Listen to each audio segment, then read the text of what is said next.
Nah itu akan menjadi kunci keberkahan usaha yang nomor 2. Yang nomor 3, kunci keberkahan yang nomor 3 itu apa? Yang nomor 3 yakni ayaksida bikasbihi istighfafan wali ayaksida bikasbihi istighfafan linafsihi wali iyalih wala yaksida bihi aljam'a wal kathroh. Ketika kita bekerja, nyun sewu, mohon maaf, biasanya ada orang itu yang bekerja kemudian karena salah niat, salah tujuan, kemudian di tengah jalan banyak mengalami problem atau kegagalan.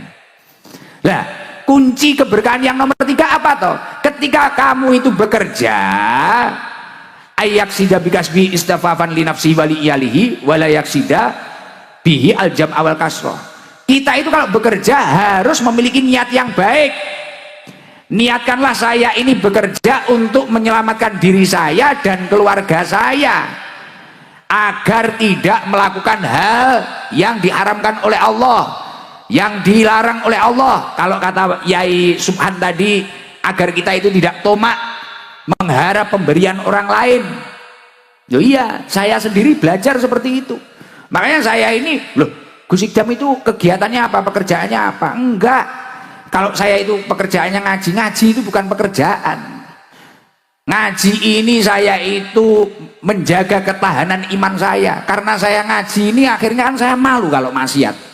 Apalagi di Brebes nggak bisa maksiat. Orang kadang terlanjur kenal, terkanjul dipanggil Gus. Masa saya kemarin habis pespanan terus karaoke itu kan ya gak pantas. Terus saya cari LC gitu, oh ya gak pantas ya gitu. Oh ini Gus apa? Saya ngaji ini bukan pekerjaan. Ini salah satu ikhtiar saya menjaga ketahanan iman saya. Akhirnya ketemu orang, kita berusaha menata akhlak yang baik. Nggih. Loh kok sebenarnya diajak foto itu capek enggak? Wah capek. Apalagi mak-mak foto pisan kurang bener, ganti lagi, miring lagi, kadang kudu nyosor ae. Loh saya ini di Brebes sama Tegal hampir ternodai loh kemarin Pak Kapolres. Ini hampir ternodai saya, waduh, dari atas nggak bisa, dari tengah, waduh, lato-lato saya terancam. Berat ini, waduh ini. Wah, apalagi di kantor wali kota itu, di kantor wali kota Tegal, waduh, penuh ini. Gus, dari atas mau salaman nggak bisa, tengah nggak bisa. Waduh, ada yang dari bawah, langsung tak amankan lato-lato ini. Ini bahaya. Jadi pekerjaan itu harus diniatkan untuk menyelamatkan dirinya dan keluarganya dari sesuatu yang diharamkan oleh Allah. Wala yaksida bihi aljam awal kasroh. Jangan sampai kita itu memiliki pekerjaan, niat kita itu, wah agar saya banyak, agar saya lebih kaya dari dia, agar saya mengumpulkan harta banyak. Jangan seperti itu. Lah itu niat yang salah. Nggak mampu jenengan jadi CEO, sulit untuk jadi kayak Pak Beni, kayak Pak Andri, kayak Mas Wawan, sulit. Iya, kalau niatnya kayak gitulah. Kadang kita kan kerja itu dendam. Mungkin di sawah dia lebih bagus. Wah, kita gini. Nah, tetangganya beli Avanza, pusing, Avanza dimasukkan kepala. Dipikir sampai subuh. Katanya banyak utang kok mampu beli Avanza. Tetangganya ngecor rumah, cor-coran dipikir masukkan kepala. Kok mampu itu dapat demit dari mana? Ada tetangganya nikahkan orang, nikahkan anaknya. Wow, lah tetangga saya itu jelek, kok mantunya cantik, mantunya tetangga dipikir. Bojone tanggane dipikir, dilebokne sirah. Lah iki apa-apa sirah kebeken Avanza, bondone tanggane, akhirnya ya wis setruk ringan. Ya lah, layamu tuwala ya wis ora bermutu ngentekne biaya. Gitu. Lah makanya kerja itu niatkan yang baik. Saya bekerja untuk menyelamatkan diri saya dan keluarga saya agar tidak melakukan sesuatu yang dilarang oleh Allah untuk bekal ibadah. Makanya di dalam Al-Quran disampaikan, ya ayyuhalladzina amanu qu anfusakum wa ahlikum naro, wahai orang-orang yang beriman, selamatkanlah dirimu dan keluargamu dari api neraka. Kita itu diperintah untuk menyelamatkan diri kita dan keluarga kita dari api neraka. Makanya saya tadi nyambung yang tadi, saya ngaji ini bukan pekerjaan. Saya di rumah itu ya izin ini cerita sambil promosi. Saya ini sebenarnya kan kerja saya ya ini jual sarung batik ini Gusikdam series, dan ternyata saya survei orang Brebes belum beli ini. Amsong ini. Iya belum beli. Wah sudah beli mak-mak. Oh iya. Jadi saya jual sarung, jual roti, jual apa? Enggak kerja saya, enggak kerja. Bahkan saya bilang loh Mas Wawan, saya bilang Mas Wawan, saya itu enggak narip, gitu kan? Saya enggak narip. Gus nanti biayanya Gus Idam berapa? Saya enggak narip. Ning yo pantese. Loh, saya bilang kayak gitu ya, saya nggak narip, nggak ada nominal. Bahkan hadroh saya itu juga nggak narip. Hadroh saya juga punya pekerjaan masing-masing. Oh nggak narip saya, gitu. Itu kerja biar nggak tomak, biar nggak tomak. Jadi kunci berkahnya pekerjaan yang nomor 3, niatkan semua pekerjaan panjenengan untuk menyelamatkan diri panjenengan dari sesuatu yang diharamkan oleh Allah, agar nggak minta-minta, agar nggak tomak, dan niatkan untuk bekal ibadah kepada Allah. Dilanjutkan, ini masih nomor 3 loh, tadi 5 loh. Dilanjutkan apa mboten? Nah, lanjut, nggak bulet nggih. Mohon maaf saya pakai bahasa Indonesia. Karena saya nggak paham bahasa ngapak, dan tadi infonya istrinya Pak Beni itu nggak paham bahasa Jawa, jadi nanti biar bisa paham semua. Padahal saya itu biasanya kalau nggak bahasa Jawa bahasa Inggris saya. Jadi agak sulit, bahasa Indonesia agak sulit. Karena yaitu CEO sarung itu tadi. Jadi kunci keberkahan suatu usaha yang nomor 4 apa? Ar-rabi'u ala yujida nafsahu bil kasbi jiddan. Ketika kita bekerja, kita tidak boleh terlalu menforsir diri kita. Kadang kan ada orang itu pengen cepet kaya, kaki di kepala, kepala di kaki, ibadahnya ditinggal, sholatnya ditinggal, pagi berangkat pulang malam, malam berangkat lagi, terus sampai lupa kesehatannya, lupa keluarganya, lupa ibadahnya. Ternyata ketika panjenengan semua itu belajar di kitab-kitab salafus soleh, itu cara yang salah.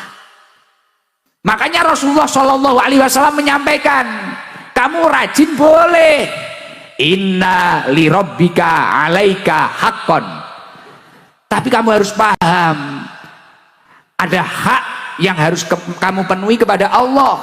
Kamu harus beberapa waktu istirahat, sujud, mujahadah, memohon kepada Allah, meminta kepada Allah. Karena di balik ikhtiarmu, usahamu, penentunya tetap Allah Subhanahu wa ta'ala. Al-asbab, kata Imam Ibnul Qayyim, la tughni anka syai'an illa bi'nillah. Usaha atau semangatmu apapun itu hanyalah pelantara, tidak akan membuahkan hasil kecuali Allah menurunkan izinnya untuk kamu sukses. Makanya kalau bisa, awan macul bumine Allah, bengi macul langite Gusti Allah. Ini kalau vertikal horizontalnya imbang, aman, entuk dekengan pusat, saldonya unlimited, tanahnya puluhan hektar, kayak Pak Beni CEO, nggak kayak Gus Idam melas kuru kayak gak kopen. Nah itu jangan sampai kita itu dalam bekerja seperti itu. Innali rabbika alaika haqqan, kamu harus paham hak yang harus kamu penuhi kepada Allah. Wali nafsika alaika haqqan, kamu boleh rajin, tapi kamu harus ingat kesehatan tubuhmu. Sesekali tubuhmu harus kamu tidurkan. Kalau habis bayaran, habis dapat uang, beli sate. Sate apa? Sate Brebes. Blengkong. Sate yang masyhur di sini itu loh. Blengkong ya, belum makan loh itu, belikan loh Mas nanti. Ya belum makan kok saya, malah inget ini. Iya belum makan ini, masih makan camplang tok apa Mang? Camplang ya apa itu? Gamblang. Ya jamblang. Tadi jamblang sudah saya. Kalau sate belum, malah pengen sate aku.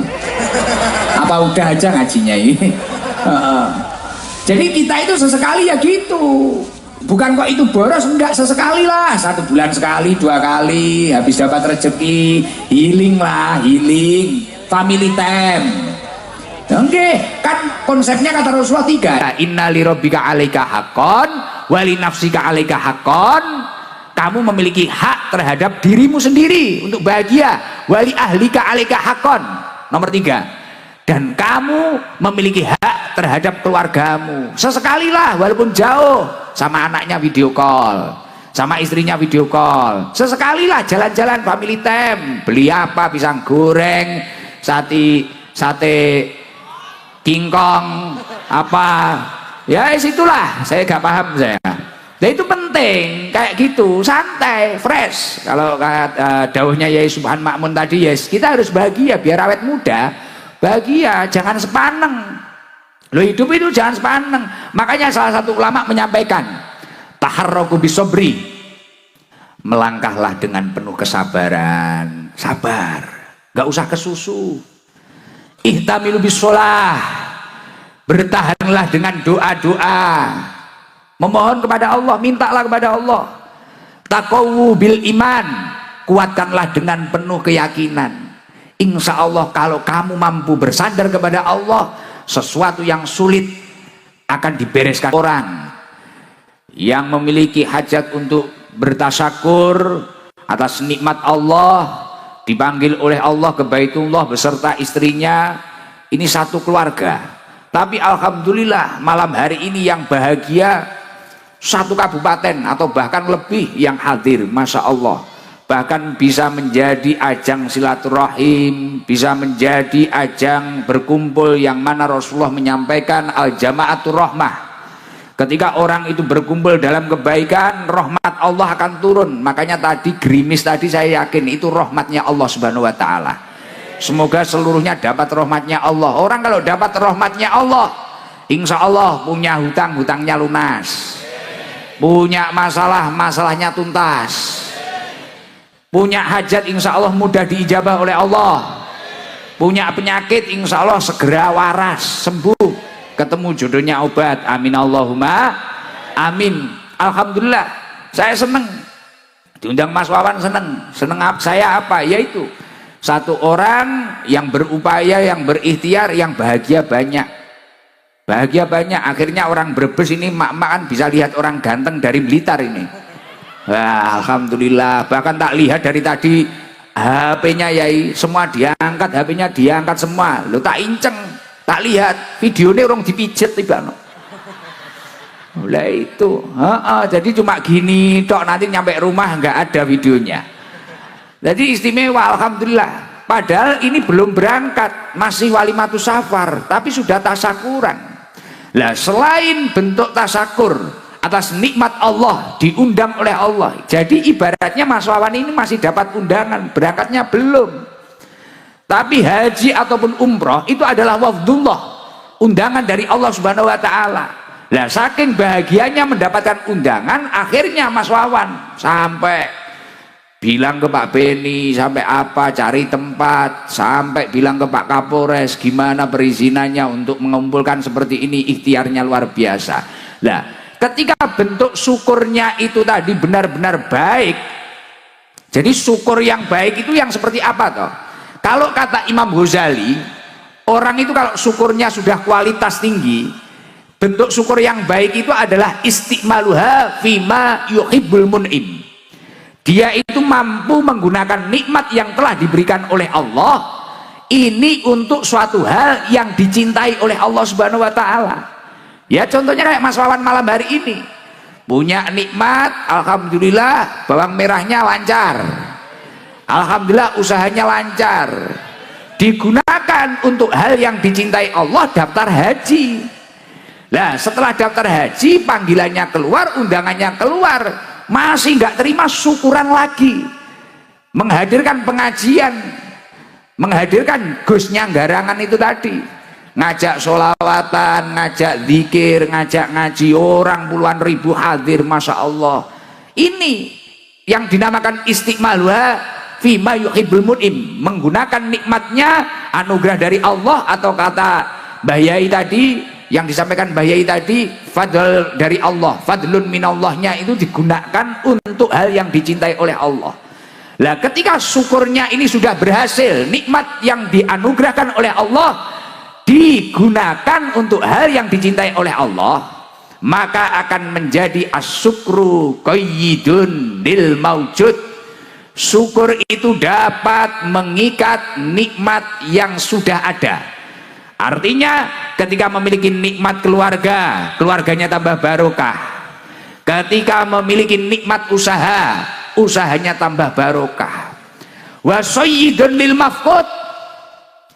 Dan ketika seseorang itu mampu bersyukur atau menggunakan nikmat itu untuk hal yang dicintai oleh Allah, sayyidun lil mafqud, nikmat yang belum ada itu akan mudah tertarik kepada dirinya. Artinya dengan syukur itu menarik nikmat yang belum ada. Semoga berkah acara malam hari ini, nikmatnya Mas Wawan sekeluarga tambah-tambah. Amin Allahumma amin. Dan ternyata ketika saya itu membaca di dalam beberapa kitab, Yai, ketika seseorang ini memiliki nikmat kemudian melakukan fardu-fardunya Allah atau sesuatu yang diwajibkan oleh Allah, ini juga menjadi salah satu poin untuk menjaga keberkahan suatu usaha. Jadi Mas Wawan, jenengan beruntung, jenengan buat acara ini mengeluarkan biaya, besok haji juga mengeluarkan biaya. Selain itu menunjukkan rasa syukur panjenengan, ternyata itu menjadi salah satu poin seseorang itu memiliki usaha yang barokah.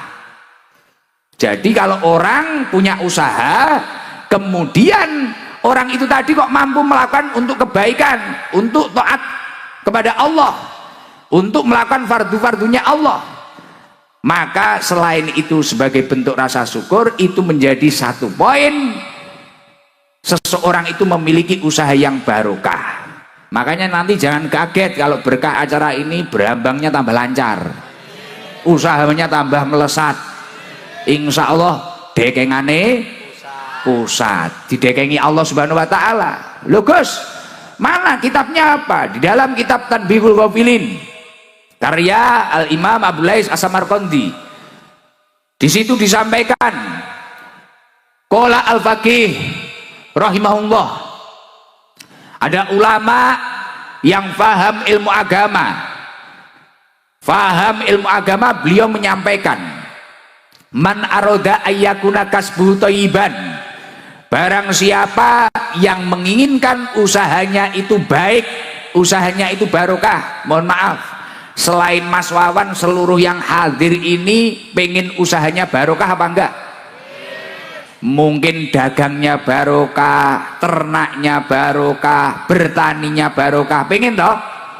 Barokah seperti yang disampaikan Yai tadi. Di dalam beberapa kitab, barokah itu ziyadatul khair, bertambah-tambahnya kebaikan. Jadi kebaikan orang tersebut bertambah. Semisal bertambah hartanya juga untuk amal soleh, juga untuk ibadah. Umurnya juga barokah, lingkungannya juga barokah. Lah itu barokah, ziyadatul khair, bertambah-tambahnya kebaikan. Lah jenengan semua pengen usahanya barokah toh? Misal di sini ada yang jual sempol, jual cilok, jual soto, jual nasi apa, ada yang petani padi, petani jagung, ada petani berambang, ada apalah. Lah semuanya pasti pengen usahanya barokah. Pengen barokah nggih? Lah di dalam kitab Tanbihul Ghafilin disampaikan, man aroda ayyakuna kasbu thayyiban, barang siapa menginginkan usahanya barokah, fa'alaihi ayyahfadha khamsata asya, jagalah 5 hal. Jadi mungkin loh Gus, saya ini banyak uangnya Gus, usaha loh. Jadi usaha itu kalau barokah Contoh usaha barokah itu gimana toh? Semisal orang itu hanya punya sapi mungkin 1. Tapi kalau barokah, anaknya 5, punya anak 5, tapi waktunya nyekolahin anak, alhamdulillah cukup. Waktu bayar pondok, alhamdulillah cukup. Kelihatannya orang itu cuma punya sawah 1 petak, tapi kalau barokah, anaknya itu banyak, anaknya 4 atau apa, waktu nyekolahin, muliain, waktu mondokin, cukup semua, itu barokah. Dan di keluarga itu adem, ayem, hawanya bahagia. Pernah lihat orang-orang dulu, pendahulu-pendahulu kita, gitu? Kadang cuma pakai sepeda, berangkat ke sawah, rokok linting, kopi ini diadai botol aqua, tapi bahagia. Anaknya 13, anaknya 11, tapi yang 6 bisa jadi sarjana, nanti sisanya itu bisa jadi haji semua. Nah itu karena barokah. Tapi banyak pun kalau tidak barokah, nyereti kalau bahasa Jawa Timurnya, kalau bahasa Brebes apa? Seret. Nah, jadi nggak hanya nyereti, seret kalau nggak barokah itu. Kelihatannya banyak, miliatan, triliunan, tapi kalau nggak barokah, tidur nggak nyaman, napa-napa nggak nyaman, makan nggak enak, lihat istri nggak enak, lihat suami nggak enak, lihat orang itu kudu ngamuk, gitu. Tapi kalau barokah duame, kayak pendahulu-pendahulu kita di pinggir sawah tenang, ngerokok dul, alhamdulillah, dunia kayak tak dewe. Itu kalau barokah. Nah yang lain kontrak. Oke, hiburan nggak usah mahal-mahal, zaroh ke Sunan Gunung Jati, wisata religi, wes seneng bahagia. Itu kalau barokah seperti itu. Nah, tadi malam saya naik Vespa, seneng wis naik Vespa, alhamdulillah. Tapi ternyata di kota Tegal kalau malam ya bahaya, banyak ciwi-ciwi yang katok pendek itu loh. Pusing saya. Pusing iya. Kalau ternyata kalau malam ngeri ya, jenengan ampun keluar malam ya, bahaya. Waduh, itu bagi keimanannya yang teruji itu. Nah, kota Tegal kalau malam jam 11 ke atas, masya Allah. Ini kenapa ini anak orang kok roknya pendek-pendek, masya Allah, alhamdulillah. Ya, nggak dilihat ya gimana? Mau dilihat ya gimana? Kita kan terlanjur dipanggil Gus. Waduh, ya akhirnya dilihat aja. Masya Allah, alhamdulillah, ngeri-ngeri. Makanya ini luar biasa ini. Di sana banyak yang nongkrong di kafe-kafe, masya Allah. Di sini masya Allah. Di sini solehah, di sana solehot. Nah, ngeri saudaraku, ngeri-ngeri. Nah, makanya barokah itu seperti itu. Nah, kamu panjenengan seman pengen barokah, nggih? Siapa tahu di sini hanya ada yang saya itu cuma usaha lapak Gus, saya usaha kecil Gus, saya gini, tapi anak saya 3, 4 ini waktunya kulain semua. Cukup kalau barokah, cukup gitu ya, cukup. Kakek-kakek kita itu usahanya cuma apa sih? Cuma warung di dalam pesantren, gorengan, es, ini loh. Tapi alhamdulillah cukup untuk biayai kita di pesantren. Nah ini salah satu tanda barokah seperti itu. Nah sekarang saya pengen menyampaikan resep tadi. Apa sih kuncinya barokah? Fa'alaihi ayyahfadha khamsata asya. Jagalah 5 hal ketika kamu bekerja. Yang pertama apa? Awaluha alla yu'akhira syai'an min faraidillahi ta'ala li ajil kasbi. Wala yudkhilan naqsofiha. Jangan sampai kamu itu mengakhirkan atau meninggalkan dari fardu-fardunya Allah, atau bahkan mengurangi dari fardu-fardunya Allah karena pekerjaan panjenengan. Nah contohnya kayak itu yang disampaikan mak-mak janda itu tadi. Nah, wah belum janda. Wah belum, alhamdulillah. Ya duduk lagi. Ternyata belum janda. Tak kira janda. Kenceng banget suaranya ya. Jarak 100 meter denger loh sampai panggung. Masya Allah kayak tua masjid ya. Oh banter wong berbesi. Wah ini bojone iso mumet iki. Suaranya kayak tua masjid. Alhamdulillah. Jadi kunci keberkahan usaha yang pertama, awaluha alla yu'akhiru syai'an min fara'idillahi ta'ala li ajil kasbi wa la yudhilan naqsofiha. Jangan sampai karena kesibukan pekerjaan panjenengan kemudian panjenengan itu tadi meninggalkan fardu-fardunya Allah. Makanya tadi saya sampaikan, Mas Wawan, ini istimewa. Jenengan berkah insya Allah. Jenengan masih dapat undangan, belum berangkat, berangkatnya masih besok. Jenengan sudah tasyakuran membahagiakan orang banyak, sudah ngajak ngaji orang banyak. Nah ini penting, secara tidak langsung berarti ini menjadi satu poin untuk mempertahankan keberkahan dari usahanya. Semoga tambah barokah. Jadi kalau pengen barokah, kuncinya yang pertama yaitu jangan sampai karena kita repot kemudian kita meninggalkan fardu-fardunya Allah. Jangan sampai gak sholat. Makanya orang punya banyak uang seperti apapun, usahanya besar apapun, tapi kalau gak sholat pasti gak tenang. Gak tenang, hatinya gak tenang. Tapi kalau orang itu istiqomah, konsisten ibadahnya, ketika dia memang sudah mampu untuk haji, dia berangkat haji. Ketika dia mampu untuk umroh, dia umroh. Dia menunaikan kewajibannya, waktunya zakat, dia zakat. Waktunya puasa wajib, Ramadan, dia puasa. Dan karena pekerjaannya, karena kesibukannya, kemudian fardu-fardu itu dijaga terus. Insya Allah itu akan menjadi kunci keberkahan yang pertama. Itu harus diingat. Dan itu ternyata apa yang disampaikan di dalam kitab Tanbihul Filin ini sejalan dengan apa yang disampaikan oleh Allah Subhanahu wa taala. Di dalam surat Al-Munafikun Allah Subhanahu wa taala menyampaikan, "Ya ayyuhalladzina amanu la tulhikum amwalukum wala auladukum an dzikrillah." Hei orang-orang yang beriman, jangan sampai hartamu, anak-anakmu ini membuat kamu lalai kepada Allah Subhanahu wa taala.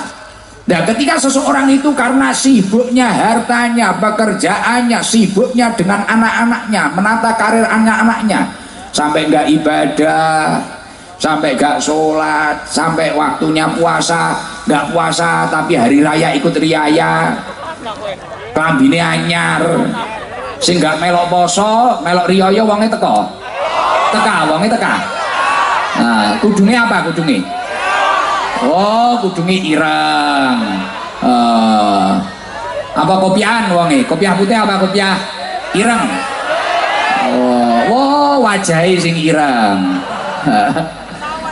Nah, kalau orang itu sampai disibukkan karena hartanya, karena anak-anaknya, kemudian menanggalkan apa yang diwajibkan oleh Allah Subhanahu wa taala, wa may yaf'al dzalik fa ulaika humul khosirun. Orang tersebut masuk kategori orang yang rugi.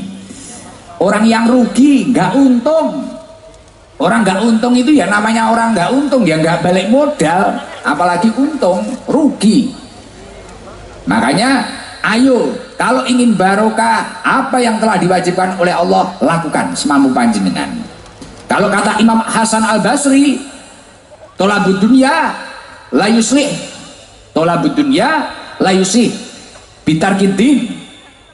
Mencari dunia atau bekerja ini tidak akan baik, tidak akan barokah ketika dia itu meninggalkan agamanya. Makanya Masya Allah Mas Wawan, setelah acara ini, setelah haji nanti, saya yakin semoga panjenengan lebih baik, lebih istiqomah. Dan nanti insya Allah nanti tahun depan kalau jenengan lebih baik, lebih istiqomah, lebih jos jis, tidak hanya jos saja tapi tambahin jis, jos jis, ya dah. Saya nanti tak datang ke Brebes lagi nanti, nyambangi Gus Wawan Yai. Nah, ini istimewa ini. Makanya harus dipertahankan itu. Jangan sampai karena kesibukan kita kemudian kita itu bitarkiddin meninggalkan agama kita. Lah kunci yang keberkahan yang nomor 2 apa toh Gus? Kunci keberkahan yang nomor 2 adalah wasani la yu'diya ahadan min khalqillahi ta'ala li ajli kasbi. Ketika kita itu sibuk bekerja, jangan sampai kita itu menyakiti orang lain atau menjatuhkan orang lain. Itu kalau bahasa anak mudanya, brandinglah usahamu setinggi mungkin, sebaik mungkin, promosikan sebaik mungkin, tapi jangan sampai mematikan cahaya orang lain, jangan sampai menyakiti orang lain, hak orang lain diambil, jangan sampai. Jangan lihat hasil survei membuktikan banyaknya orang yang usaha kemudian sambil mencaci, menyakiti orang lain atau memakan hak orang lain, pasti tidak akan lama, pasti tidak akan lama. Tapi kalau dia itu hanya fokus dengan usahanya, fokus dengan dirinya, keluarganya, ibadahnya, kemudian hak-hak orang lain itu dipenuhi dengan baik, pasti orang itu akan melesat, insya Allah akan tambah jaya, tambah sukses. Semoga Mas Wawan tambah sukses, tambah jaya, amin Allahumma amin. Lah itu kalau dawuhnya Allah Subhanahu wa taala, wala tabakhusun nasa asya'ahum. Kita itu jangan sampai mengurangi hak-hak manusia.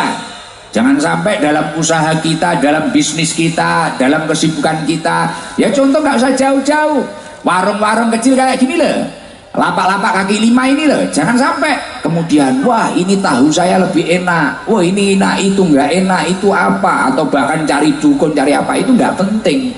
Fokus, wes ini baik, ini apa, ada orang ternyata beli sana beli sana, kita tenang saja, rizki itu sudah ada yang ngatur. Nahnu qasamna bainahum ma'isyatahum fil hayatid dunya. Semua orang itu sudah memiliki jatahnya masing-masing. Bahkan ujiannya manusia itu masing-masing, ujiannya sendiri-sendiri, jatahnya sendiri-sendiri. Jadi kita nggak bisa menata hidup kita, wes pasrah saja. Nah makanya itu penting, itu menjadi kunci yang nomor 2. Kalau kata Rasulullah, la dzarara wala diror, jangan sampai kita itu membahayakan diri kita atau membahayakan orang lain. Oke, jalan saja, jalan saja. Makanya Rasulullah juga menyampaikan, al-muslim man salimal muslimun min lisanihi wa yadihi. Jadi seorang muslim itu adalah muslim yang muslim lain itu selamat dari kejahatan lisannya dan tangannya. Jangan sampai kita itu menjadi orang yang jahil. Kita harus santai. Nah itu akan menjadi kunci keberkahan usaha yang nomor 2. Yang nomor 3, kunci keberkahan yang nomor 3 itu apa? Yang nomor 3 yakni ayaksida bikasbihi istighfafan wali ayaksida bikasbihi istighfafan li nafsihi wali iyalih wala yaksida bihi al jam'a wal kathroh. Ketika kita bekerja, nyun sewu, mohon maaf, biasanya ada orang itu yang bekerja kemudian karena salah niat, salah tujuan, kemudian di tengah jalan banyak mengalami problem atau kegagalan. Nah, kunci keberkahan yang nomor 3 apa toh? Ketika kamu itu bekerja, ayaksida bikasbi istafafan li nafsi wali iyalihi wala yaksida bihi al jam awal kasroh. Kita itu kalau bekerja harus memiliki niat yang baik. Niatkanlah saya ini bekerja untuk menyelamatkan diri saya dan keluarga saya, agar tidak melakukan hal yang diharamkan oleh Allah, yang dilarang oleh Allah. Kalau kata Yai Subhan tadi, agar kita itu tidak tomak mengharap pemberian orang lain. Yo iya, saya sendiri belajar seperti itu. Makanya saya ini, loh, Gus Idam itu kegiatannya apa, pekerjaannya apa? Enggak. Kalau saya itu pekerjaannya ngaji, ngaji itu bukan pekerjaan. Ngaji ini saya itu menjaga ketahanan iman saya. Karena saya ngaji ini akhirnya kan saya malu kalau maksiat. Apalagi di Brebes nggak bisa maksiat, orang kadang terlanjur kenal, terkanjul dipanggil Gus. Masa saya nak kemarin habis pespanan terus karaoke, itu kan ya nggak pantas. Terus saya cari LC gitu, oh ya nggak pantas ya gitu. Oh ini Gus apa? Saya ngaji ini bukan pekerjaan. Ini salah satu ikhtiar saya menjaga ketahanan iman saya. Akhirnya ketemu orang, kita berusaha menata akhlak yang baik. Nggih. Loh kok sebenarnya diajak foto itu capek nggak? Wah capek. apalagi mak-mak foto pisan kurang bener, ganti lagi, miring lagi, kadang kudu nyosor ae. Loh, saya ini di Brebes sama Tegal hampir ternodai loh kemarin Pak Kapolres. Ini hampir ternodai saya. Waduh, dari atas nggak bisa, dari tengah, waduh, lato-lato saya terancam. Berat ini, waduh ini. Wah, apalagi di kantor wali kota itu, di kantor wali kota Tegal, waduh, mau penuh ini, Gus, dari atas mau salaman nggak bisa, tengah nggak bisa, waduh, ada yang dari bawah, langsung tak amankan lato-lato ini. Ini bahaya. Jadi pekerjaan itu harus diniatkan untuk menyelamatkan dirinya dan keluarganya dari sesuatu yang diharamkan oleh Allah. Wala yaksida bihi aljam awal kasroh. Jangan sampai kita itu memiliki pekerjaan, niat kita itu, wah, agar saya banyak, agar saya lebih kaya dari dia, agar saya mengumpulkan harta banyak. Jangan seperti itu. Lah itu niat yang salah. Nggak mampu jenengan jadi CEO, sulit untuk jadi kayak Pak Beni, kayak Pak Andri, kayak Mas Wawan, sulit. Iya, kalau niatnya kayak gitulah. Kadang kita kan kerja itu dendam. Mungkin di sawah dia lebih bagus, wah kita gini.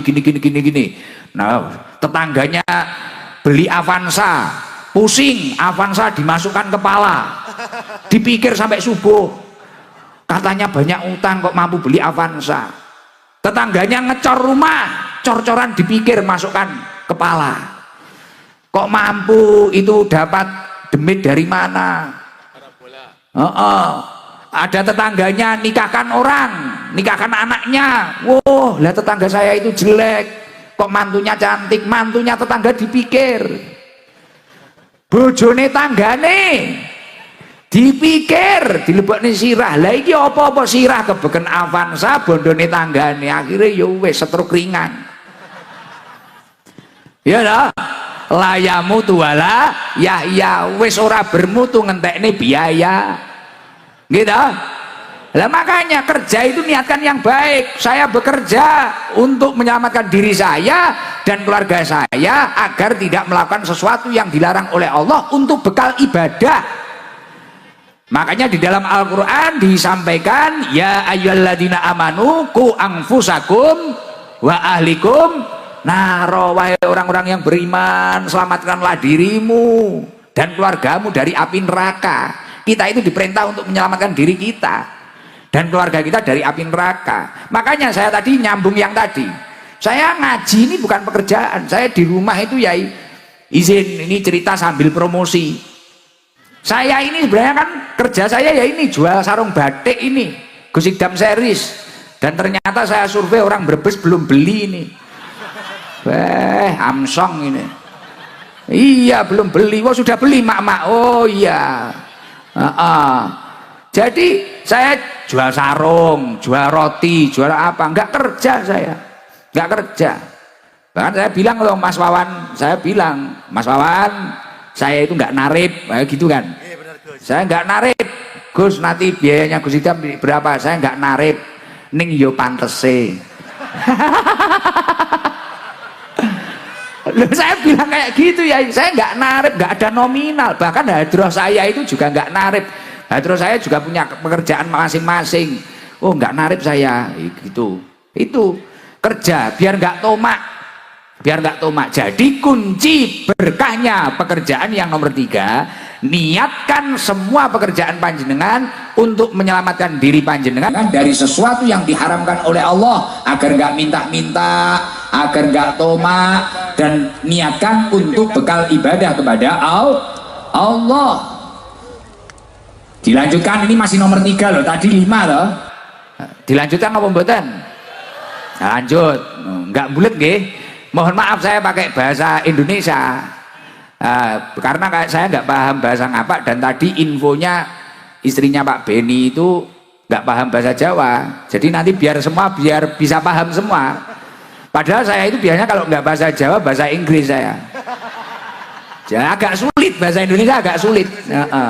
Karena ya itu CEO sarung itu tadi. Jadi kunci keberkahan suatu usaha yang nomor 4 apa? ar-rabi'u ala yujida nafsahu bil kasbi jiddan. Ketika kita bekerja, kita tidak boleh terlalu menforsir diri kita. Kadang kan ada orang itu pengen cepet kaya, kaki di kepala, kepala di kaki, ibadahnya ditinggal, sholatnya ditinggal, pagi berangkat pulang malam, malam berangkat lagi, terus sampai lupa kesehatannya, lupa keluarganya, lupa ibadahnya. Ternyata ketika panjenengan semua itu belajar di kitab-kitab salafus soleh, itu cara yang salah. Makanya Rasulullah Shallallahu Alaihi Wasallam menyampaikan, kamu rajin boleh, inna li rabbika alaika haqqan, tapi kamu harus paham ada hak yang harus kamu penuhi kepada Allah.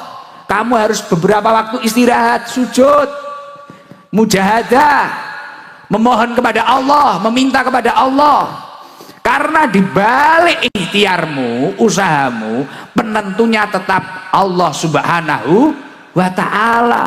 Al asbab, kata Imam Ibnul Qayyim, la tughni anka syai'an illa bi'nillah. Usaha atau semangatmu apapun itu hanyalah pelantara, tidak akan membuahkan hasil kecuali Allah menurunkan izinnya untuk kamu sukses.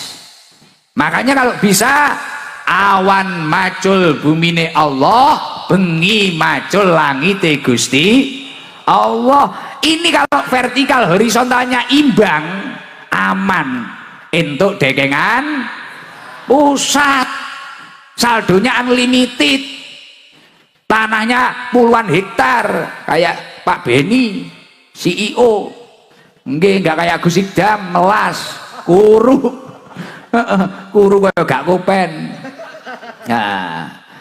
Nah itu jangan sampai kita itu dalam bekerja seperti itu. Innali rabbika alaika haqqan, kamu harus paham hak yang harus kamu penuhi kepada Allah. Wali nafsika alaika haqqan, kamu boleh rajin, tapi kamu harus ingat kesehatan tubuhmu. Sesekali tubuhmu harus kamu tidurkan. Kalau habis bayaran, habis dapat uang, beli sate. Sate apa? Sate Brebes. Blengkong. Sate yang masyhur di sini itu loh. Blengkong ya, belum makan loh itu. Belikan loh Mas nanti. Ya belum makan loh saya, malah inget ini. Iya, belum makan ini. Masih makan camplang tok apa-apa Mas? Camplang ya apa itu? Gamblang. Ya, jamblang. Tadi jamblang sudah saya. Kalau sate belum, malah pengen sate aku. Apa udah aja ngajinya ini? Jadi kita itu sesekali ya gitu. Bukan kok itu boros, enggak, sesekali lah. 1 bulan sekali, 2 kali. Habis dapat rezeki, healing lah, healing. Family time. Oke, kan konsepnya kata Rasulullah 3. Inna li rabbika alaika haqqan, wali nafsika alaika haqqan. Kamu memiliki hak terhadap dirimu sendiri untuk bahagia. Wali ahlika alaika haqqan. Nomor 3. Dan kamu memiliki hak terhadap keluargamu. Sesekali lah, walaupun jauh, sama anaknya video call, sama istrinya video call. Sesekali lah jalan-jalan family time. Beli apa? Pisang goreng, sate kingkong, apa? Ya situlah, saya gak paham saya. Nah itu penting, kayak gitu, santai, fresh. Kalau dawuhnya Yai Subhan Makmun tadi, yes, kita harus bahagia biar awet muda. Bahagia, jangan sepaneng. Lo hidup itu jangan sepaneng. Makanya salah satu ulama menyampaikan, taharraku bisobri, melangkahlah dengan penuh kesabaran, sabar, gak usah kesusu. Ihtamilu bisolah, bertahanlah dengan doa-doa, memohon kepada Allah, mintalah kepada Allah. Taqawu bil iman, kuatkanlah dengan penuh keyakinan. Insya Allah kalau kamu mampu bersandar kepada Allah, sesuatu yang sulit akan diberes. Memiliki hajat satu orang yang memiliki hajat untuk bertasyakur atas nikmat Allah, dipanggil oleh Allah ke Baitullah beserta istrinya. Ini satu keluarga, tapi alhamdulillah malam hari ini yang bahagia 1 kabupaten atau bahkan lebih yang hadir, Masya Allah. bahkan bisa menjadi ajang silaturahim, bisa menjadi ajang berkumpul, yang mana Rasulullah menyampaikan al-jama'atur rahmah. Ketika orang itu berkumpul dalam kebaikan, rahmat Allah akan turun. Makanya tadi gerimis tadi saya yakin itu rahmatnya Allah Subhanahu wa taala. Semoga seluruhnya dapat rahmatnya Allah. Orang kalau dapat rahmatnya Allah, insya Allah punya hutang, hutangnya lunas, punya masalah, masalahnya tuntas, punya hajat insya Allah mudah diijabah oleh Allah, punya penyakit insya Allah segera waras, sembuh, ketemu jodohnya obat. Amin Allahumma amin. Alhamdulillah saya seneng diundang Mas Wawan, seneng saya apa, yaitu satu orang yang berupaya, yang berikhtiar, yang bahagia banyak. Akhirnya orang Brebes ini mak-makan bisa lihat orang ganteng dari Blitar ini. Wah, alhamdulillah. Bahkan tak lihat dari tadi HP-nya Yai, semua diangkat, HP-nya diangkat semua. Lo tak inceng, tak lihat videonya orang dipijet tiba. Mulai itu, jadi cuma gini tok, nanti nyampe rumah nggak ada videonya.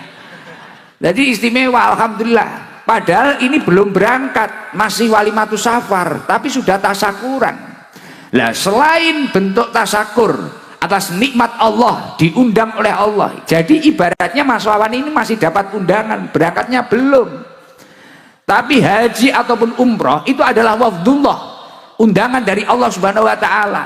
Lah, saking bahagianya mendapatkan undangan, akhirnya Mas Wawan sampai bilang ke Pak Beni, sampai apa, cari tempat, sampai bilang ke Pak Kapolres gimana perizinannya untuk mengumpulkan seperti ini. Ikhtiarnya luar biasa. Lah, ketika bentuk syukurnya itu tadi benar-benar baik, jadi syukur yang baik itu yang seperti apa toh? Kalau kata Imam Ghazali, orang itu kalau syukurnya sudah kualitas tinggi, bentuk syukur yang baik itu adalah istiqmaluha fima yuhibbul mun'im. Dia itu mampu menggunakan nikmat yang telah diberikan oleh Allah ini untuk suatu hal yang dicintai oleh Allah Subhanahu wa taala. Ya, contohnya kayak Mas Wawan malam hari ini punya nikmat, alhamdulillah bawang merahnya lancar, alhamdulillah usahanya lancar, digunakan untuk hal yang dicintai Allah, daftar haji. Nah, setelah daftar haji, panggilannya keluar, undangannya keluar, masih nggak terima, syukuran lagi, menghadirkan pengajian, menghadirkan gusnya garangan itu tadi, ngajak sholawatan, ngajak zikir, ngajak ngaji, orang puluhan ribu hadir, masya Allah. Ini yang dinamakan istiqmaluha fima yuhibbul mun'im, menggunakan nikmatnya, anugerah dari Allah, atau kata Mbah Yai tadi, yang disampaikan Mbah Yai tadi, fadl dari Allah, fadlun minallahnya itu digunakan untuk hal yang dicintai oleh Allah. Lah, ketika syukurnya ini sudah berhasil, nikmat yang dianugerahkan oleh Allah digunakan untuk hal yang dicintai oleh Allah, maka akan menjadi asyukru qayyidun lil maujud. Syukur itu dapat mengikat nikmat yang sudah ada. Artinya ketika memiliki nikmat keluarga, keluarganya tambah barokah. Ketika memiliki nikmat usaha, usahanya tambah barokah. Wa sayyidun lil mafqud. Dan ketika seseorang itu mampu bersyukur atau menggunakan nikmat itu untuk hal yang dicintai oleh Allah, sayyidun lil mafqud, nikmat yang belum ada itu akan mudah tertarik kepada dirinya. Artinya dengan syukur itu menarik nikmat yang belum ada. Semoga berkah acara malam hari ini, nikmatnya Mas Wawan sekeluarga tambah-tambah.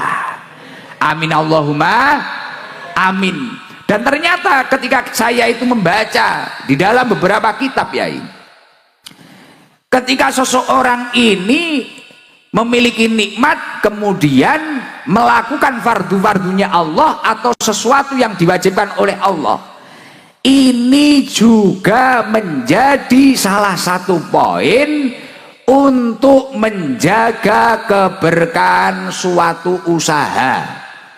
Jadi Mas Wawan, jenengan beruntung, jenengan buat acara ini mengeluarkan biaya, besok haji juga mengeluarkan biaya. Selain itu menunjukkan rasa syukur panjenengan, ternyata itu menjadi salah satu poin seseorang itu memiliki usaha yang barokah.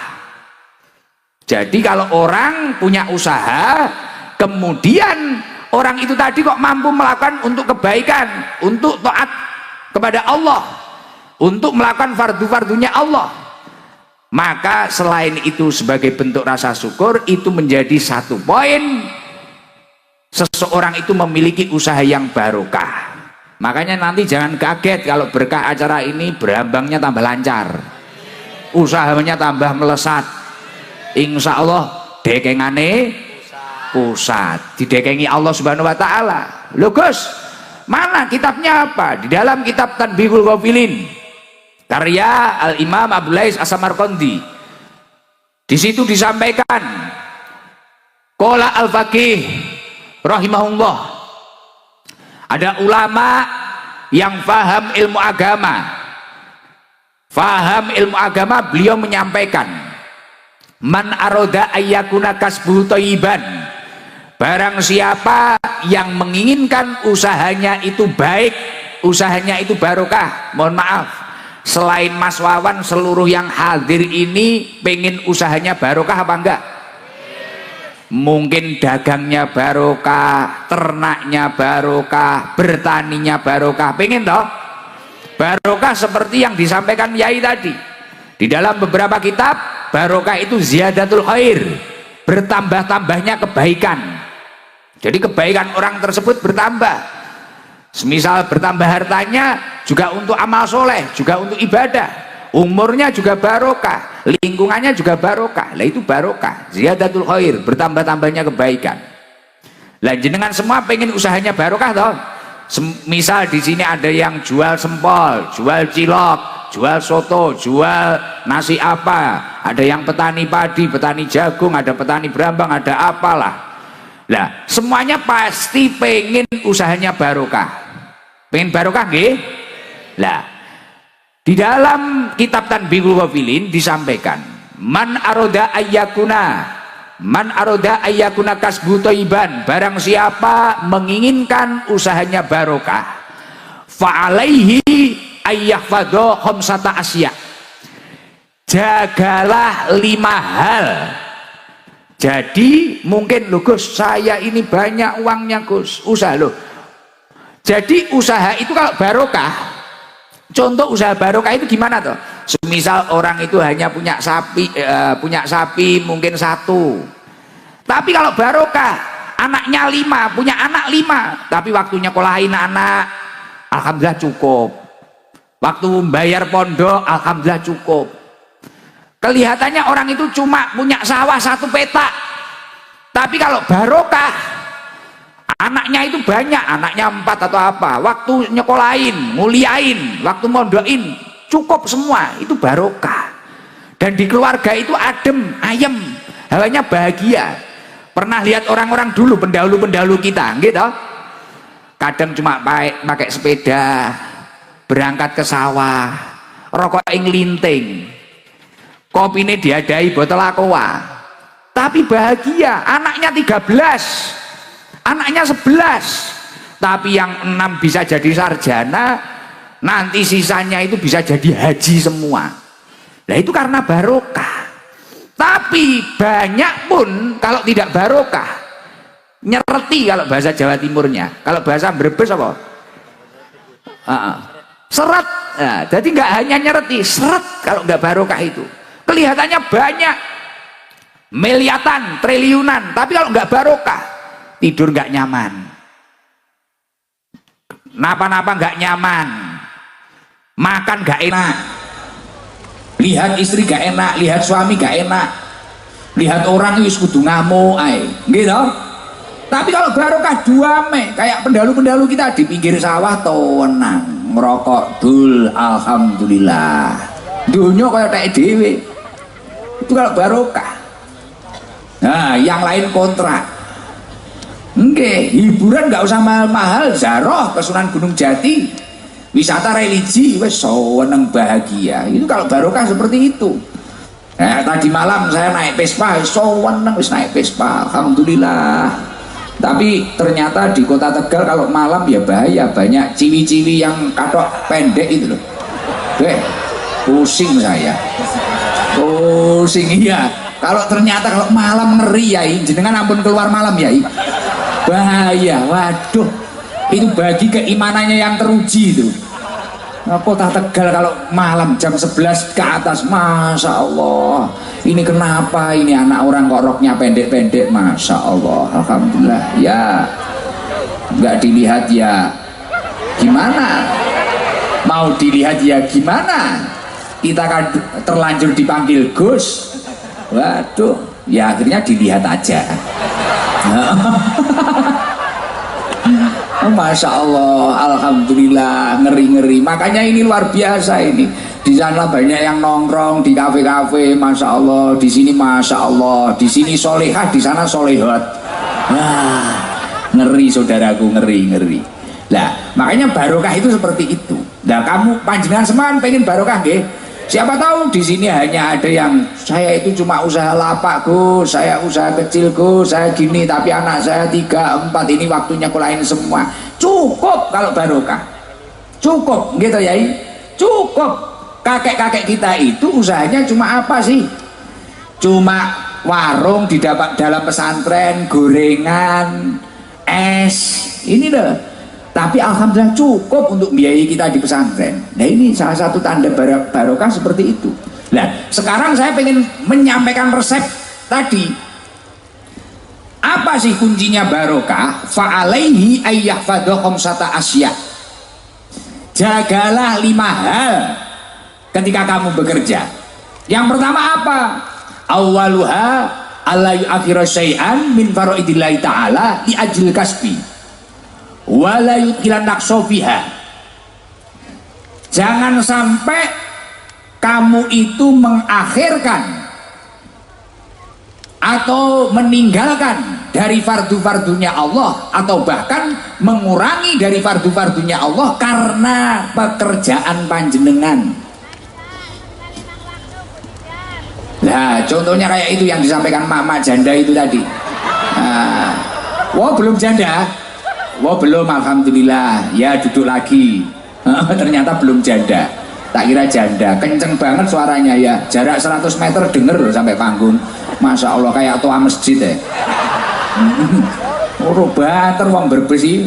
Wah ini bojone iso mumet iki. Suaranya kayak tua masjid. Alhamdulillah. Jadi kunci keberkahan usaha yang pertama, awaluha alla yu'akhiru syai'an min fara'idillahi ta'ala li ajil kasbi wa la yut'ilan naqsofiha. Jangan sampai karena kesibukan pekerjaan panjenengan kemudian panjenengan itu tadi meninggalkan fardu-fardunya Allah. Makanya tadi saya sampaikan, Mas Wawan, ini istimewa. Jenengan berkah insya Allah.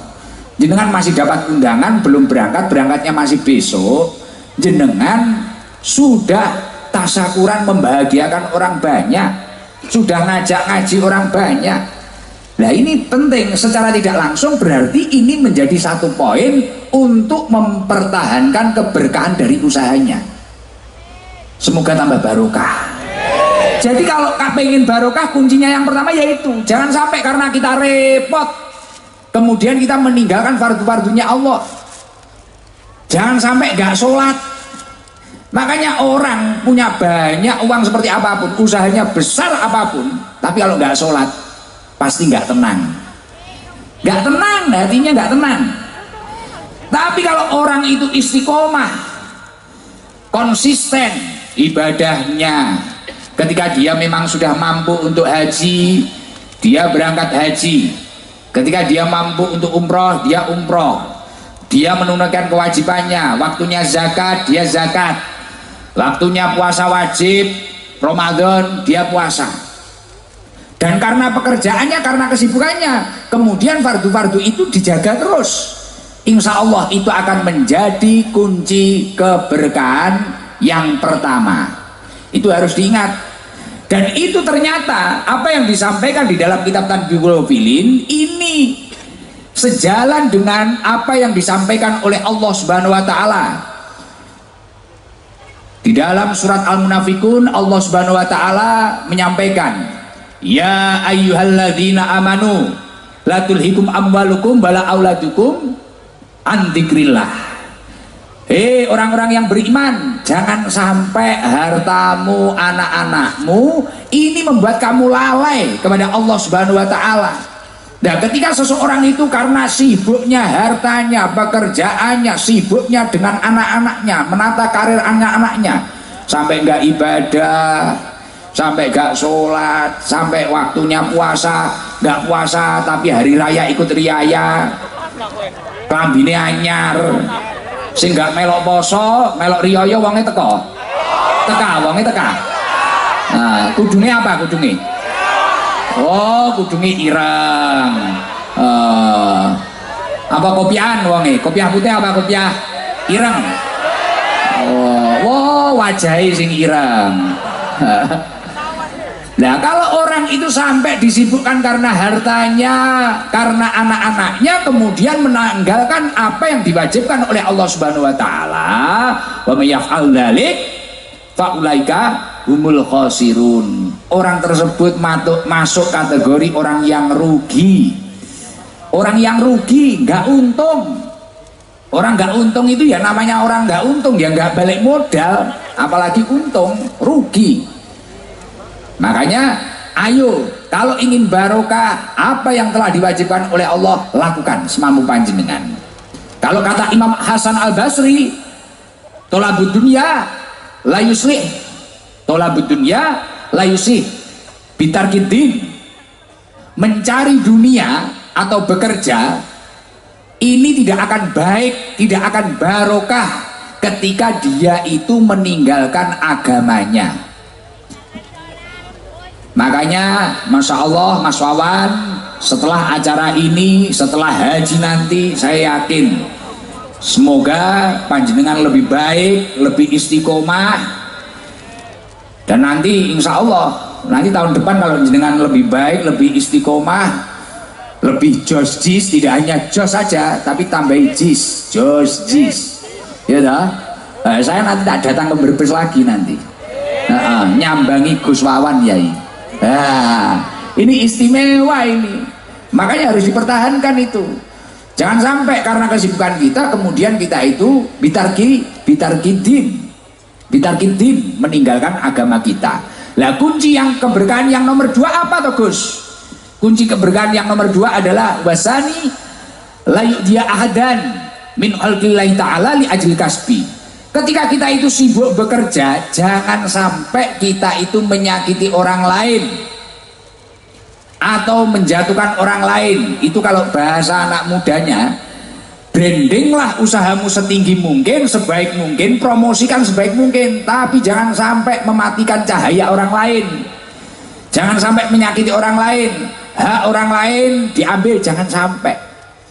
Jangan lihat hasil survei membuktikan banyaknya orang yang usaha kemudian sambil mencaci, menyakiti orang lain atau memakan hak orang lain, pasti tidak akan lama, pasti tidak akan lama. Tapi kalau dia itu hanya fokus dengan usahanya, fokus dengan dirinya, keluarganya, ibadahnya, kemudian hak-hak orang lain itu dipenuhi dengan baik, pasti orang itu akan melesat. Insya Allah akan tambah jaya, tambah sukses. Semoga Mas Wawan tambah sukses, tambah jaya. Amin Allahumma amin. Lah itu kalau dawuhnya Allah Subhanahu wa taala, wala tabakhusun nasa asya'ahum.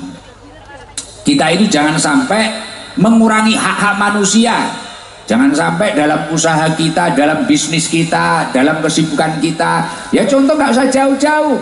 Warung-warung kecil kayak gini loh, lapak-lapak kaki lima ini loh, jangan sampai kemudian wah ini tahu saya lebih enak, wah ini enak, itu nggak enak, itu apa, atau bahkan cari dukun, cari apa.